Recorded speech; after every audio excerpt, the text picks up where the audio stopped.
Indiana Fever beat the Dallas Wings 102-83. This was a highly anticipated game because it was going to be the first time that Caitlin Clark and Paige Bueckers would be going up against one another in the WNBA. Basketball fans have been seeing one of the most illustrious rivalries for the past 5 years. Paige Bueckers versus Caitlin Clark. Phenomenas in high school who took distinct routes. Bueckers to UConn, Clark to Iowa. Particularly during the NCAA tournament, Clark dominated their college games. Gino Arima and other critics questioned if Clark could apply her success to the WNBA. When the Indiana Fever hosted the Dallas Wings last night, these two played each other for the first time as professionals. However, what followed wasn't merely a game. Clark was creating history twice, something that no one else had ever done. Comment CC Record Breaker if you're eager to learn about the records that were broken that evening. Come on.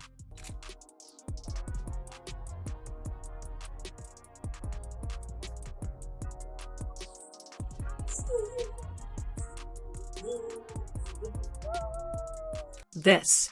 America is being rocked by two adolescent basketball sensations who will compete for years to come.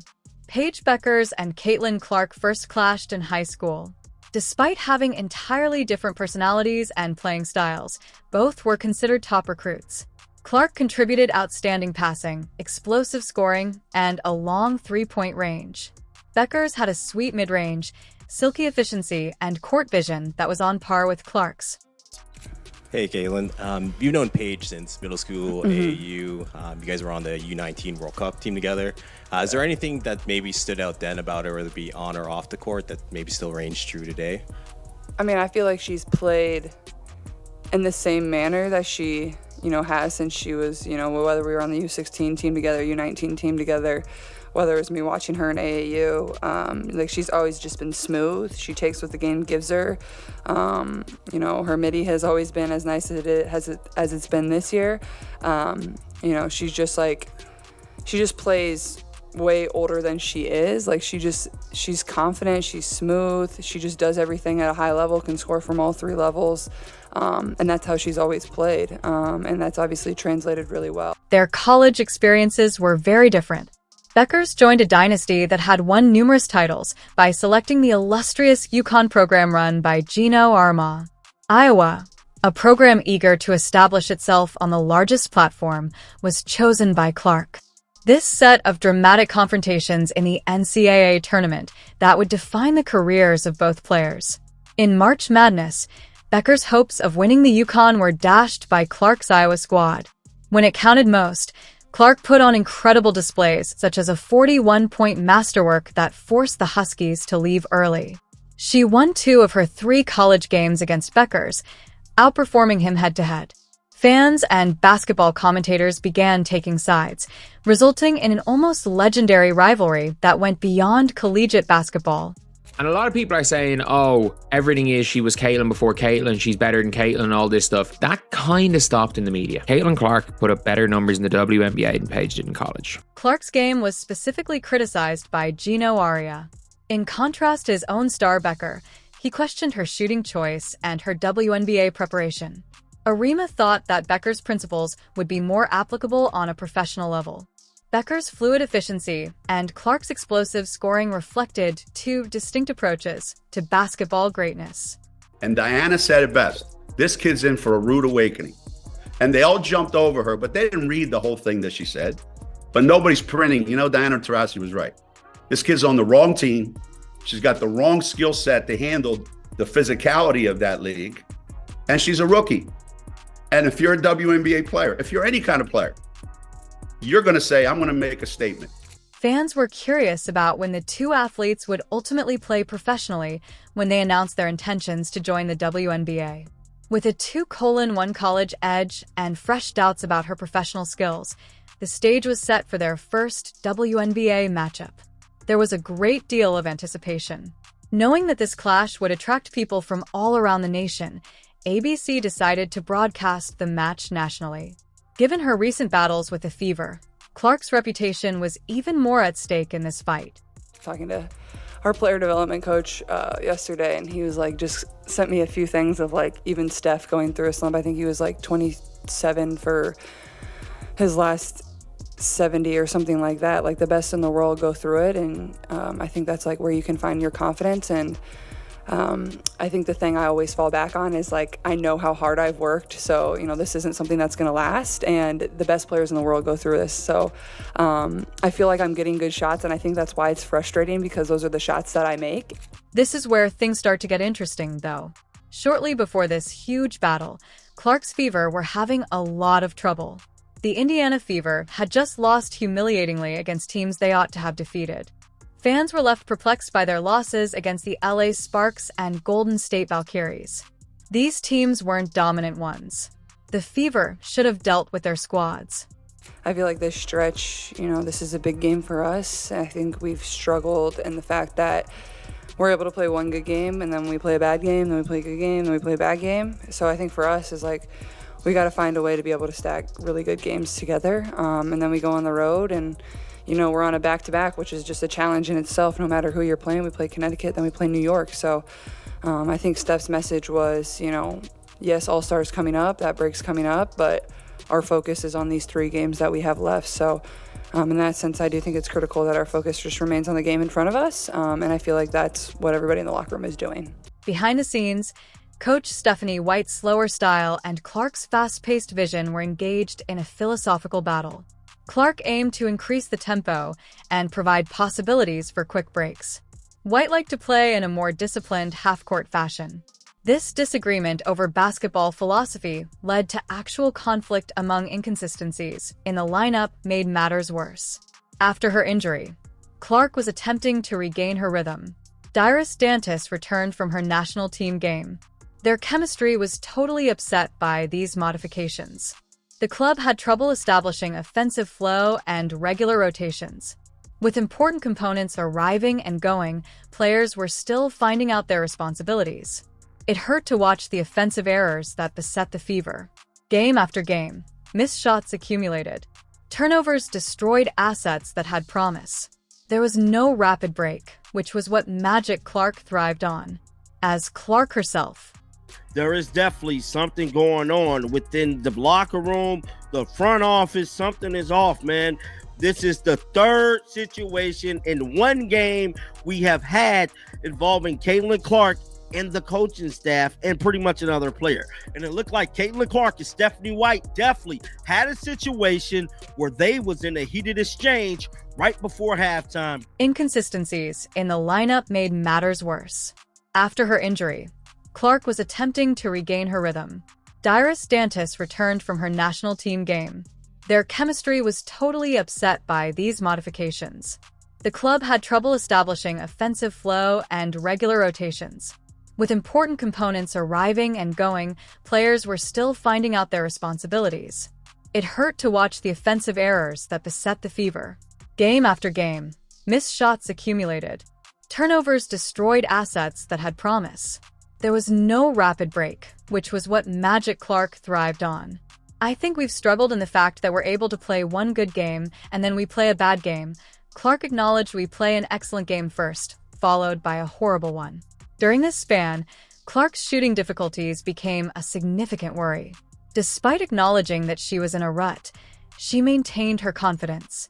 "I will never stop shooting," she declared, drawing a comparison between her circumstances and Steph Curry's sporadic periods of coldness. When the Fever finally ended their losing skid against Atlanta, it was the decisive moment. Although they prevailed in that match, Clark and White's animosity persisted. The disagreement on philosophy had not been settled. It was just placed on hold. You know, it can be frustrating when your shot isn't going in the way that you want it to, but then, like, I look at the box and it's like, I'm really 4 shots away from having a really good game, a really good shooting game. So that's where you find your confidence, and I know those are shots that I can make, and I'm never going to stop shooting. So, I mean, until I break out of it, I'm just going to keep launching, and that's all I know, and I'm still confident in everything that I can do. The final test was the Dallas game. Would White at last adopt Clark's favorite look? Or would the team's potential be further limited by the philosophical gap? This internal conflict created the ideal environment for Bueckers' confrontation with Clark, who was keen to demonstrate that her strategy could be successful on a professional level. Then, a miraculous event occurred. At last, Stephanie White granted Clark what she had been requesting. White made the critical choice to allow Clark to dictate the pace and direct the attack against Dallas. This was more than a minor change. White made a radical shift in strategy and put her trust in Clark to guide the group at the speed she desired. Lee Rue the other night had a season-high 18 points. Here's Boston turning the corner. Dishing to Hull. Extra feed Clark. A deep three. You bet! And he actually brought up stats from a shooting slump Steph Curry went through. She said that made her feel a lot better. That pass will as well. Right on the money to Mitchell. Cunningham attacked the closeout. Clark, the rejection of Quinterly.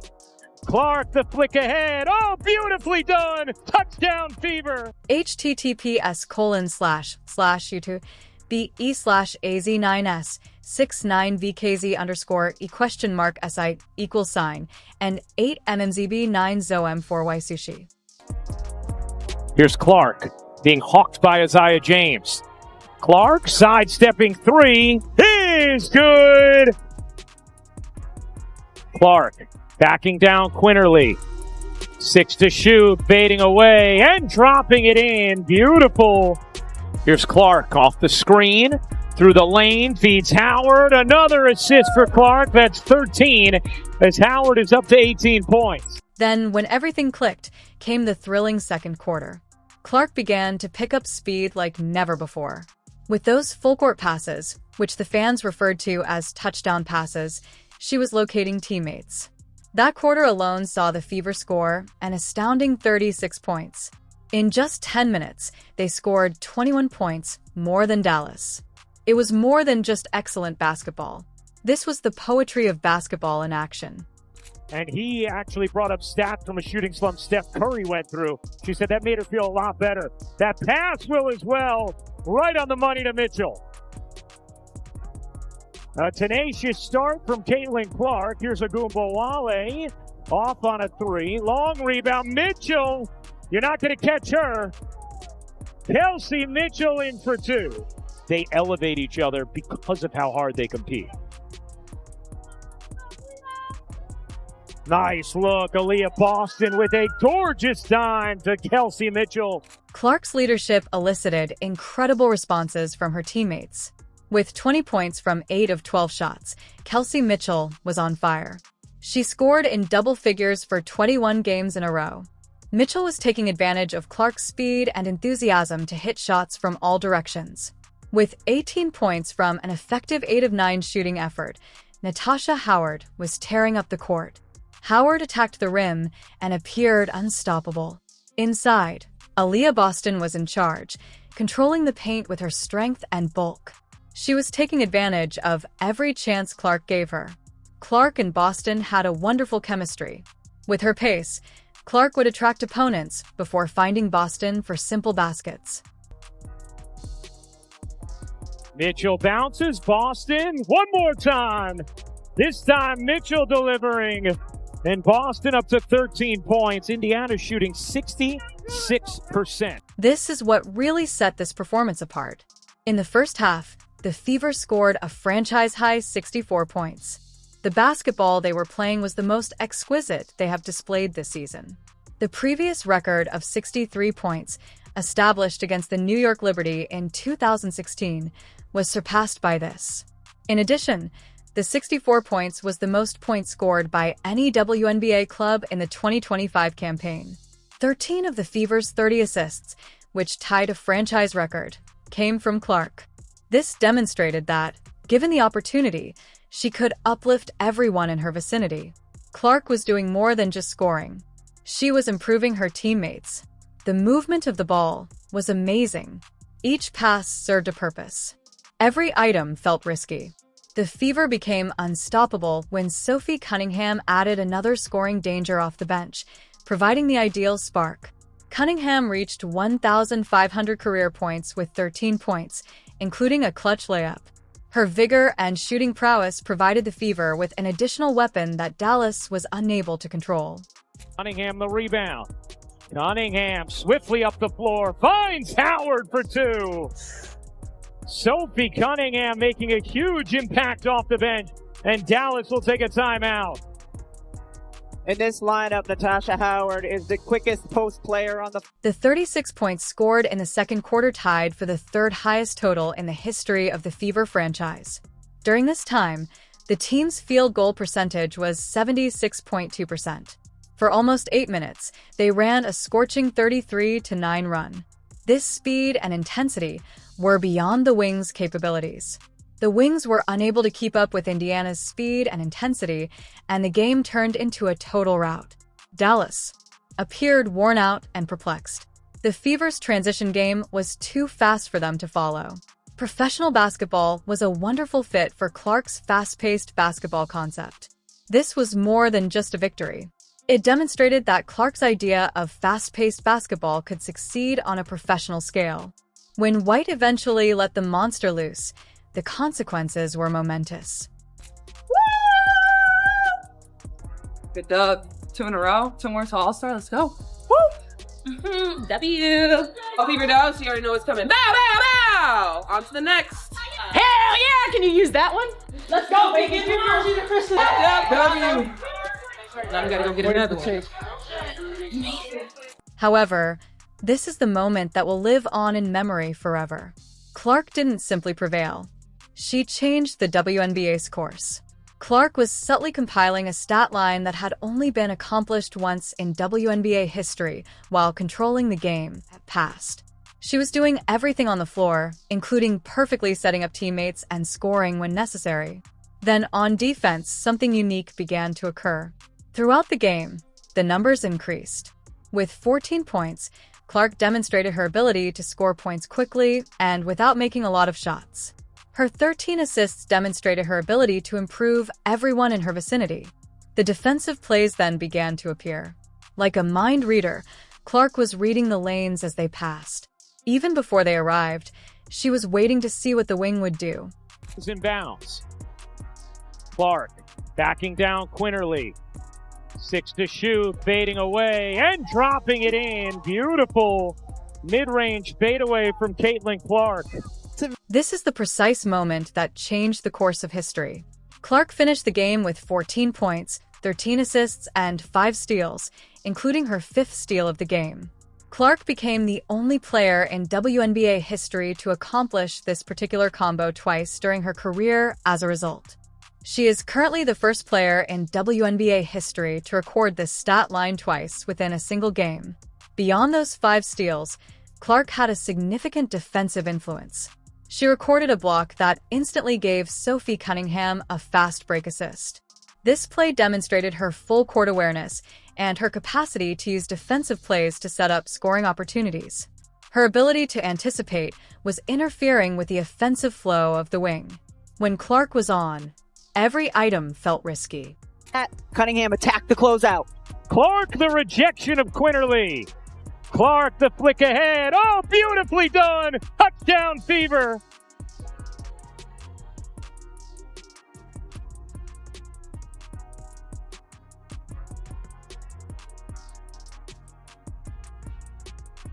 Sophie Cunningham runs the route and puts her hand up in the air, gives Caitlin Clark the target. Barely over the fingertips of Hines Allen. Beautiful, beautiful pass. Catch, in stride, finish. Beautiful basketball.